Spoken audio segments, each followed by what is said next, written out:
இன்றைக்கி நம்ம பார்க்க போகிற topic reel psychology to reality psychology. Reel psychology reality சைக்காலஜின்னு என்ன? நம்ம எப்படி கீழே விழாமல் சைக்கிள் ஓட்ட கற்றுக்கணும் அப்படிங்கிறது ரீல் சைக்காலஜி. கீழே விழுந்தால் தான் சைக்கிள் ஓட்ட கற்றுக்க முடியுங்கிறது ரியாலிட்டி சைக்காலஜி.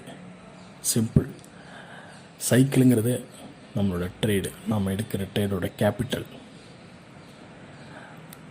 நம்ம ஒரு ட்ரேடில் எவ்வளோ கேபிட்டலை லாஸ் பண்ணுறோம், கேபிட்டலில் எவ்வளோ லாஸ் பண்ணுறோம், இதுதான் ரொம்ப ரியாலிட்டி சைக்காலஜியில் முக்கியமான டாபிக். நம்ம இப்போ ஒரு சைக்கிள் ட்ரேடு, நல்லா ஞாபகம் வச்சுங்க, ட்ரேடு நம்மளோட கேபிட்டலோட ட்ரேடு. நம்ம வேகமாக போகிறோம், ஒரு 5 கிலோமீட்டர் வேகத்தில் போய் கீழே வந்தாலும் நம்மளை ஏஞ்சிட முடியும், சைக்கிளையும் காப்பாற்ற முடியும், நம்மளையும் காப்பாற்றிக்க முடியும்.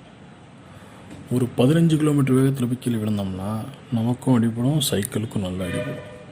இதே ஒரு 50 கிலோமீட்டர் வேகத்தில் போய் கீழே அடித்து விழுந்தோம்னா நம்மளும் பயங்கரமாக சஃபர் ஆகும், சைக்கிளும் பயங்கரமாக சஃபர் ஆகி நெளிஞ்சு போயிடும். அதுக்கப்புறம் நம்ம ஏஞ்சி ரெக்கவர் ஆனாலும் அந்த சைக்கிள் முடிஞ்சு போச்சு. ஸோ அந்த கேபிட்டல் காலி. இதே 5 கிலோமீட்டர் வேகத்தில் நம்ம கீழே விழுந்திருந்தோம்னா நம்மளும் சேஃபாக இருந்திருப்போம், கீழே விழுந்திருக்க மாட்டோம், நம்ம இறங்கி காலை ஊனிருப்போம், சைக்கிளும் சேஃபாக இருந்திருப்போம். Cycle means capital. நம்ம ஒவ்வொரு ட்ரேட்லேயும் நம்ம எவ்வளோ கேபிட்டலை சேவ் பண்ணுறோங்கிற பொறுத்து தான் நம்ம ரியாலிட்டி சைக்காலஜிக்குள்ளே வர முடியும். நம்ம நல்லா வண்டி ஓட்ட கற்றுக்கிட்டோம்னா கேபிட்டல் கொஞ்சம் அமௌண்ட்டு தான் நம்ம கொடுத்துருப்போம் ட்ரேடுக்கு.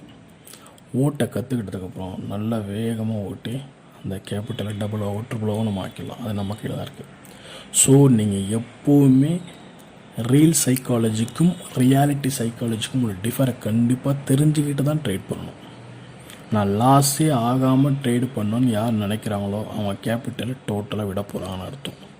நான் லாஸ் ஆக தான் செய்வேன், அது ஆகிறத யாராலையும் தடுக்க முடியும். எப்பேற்பட்ட அப்பாட்டக்கராலையும் மார்க்கெட்டில் லாஸ் ஆகாமல் எல்லாரும் ட்ரேடு பண்ணவே முடியாது. அப்படி ட்ரேடு பண்ணுறேன்னு சொல்கிறாங்கன்னா அவங்க பொய் சொல்கிறாங்கன்னு தான் அர்த்தம்.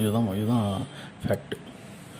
ஸோ என்னோடய கேபிட்டலில் எத்தனை பர்சன்டேஜ் லாஸ் பண்ணுவேன், நான் எடுக்கிறது குவாலிட்டி ட்ரேடாக குவான்டிட்டி ட்ரேடாக, இதில் நான் எவ்வளோ தெளிவாக இருக்குங்கிறத பொறுத்து தான் இருக்குது. நம்ம ரீல் சைக்காலஜிக்குள்ளேயே சும்மா சுற்றிட்டு இருக்கோமா இல்லை ரியாலிட்டி சைக்காலஜிக்குள்ளே வந்துட்டோமாங்கிறது. ஒன்ஸ் நம்ம ரியாலிட்டி சைக்காலஜிகிட்ட ரியாலிட்டி சைக்காலஜி புரிஞ்சுக்கிட்டோம்னா அதுக்கப்புறம் நமக்கு என்றைக்குமே சேஃபான ட்ரைவ் தான் பண்ணோம். ஓகே ஃப்ரெண்ட்ஸ், தேங்க்யூ, பாய். நான் இதை பிளான் பண்ணுறதுக்காக வருஷக்கணக்காக உழைச்சிருக்கேன்.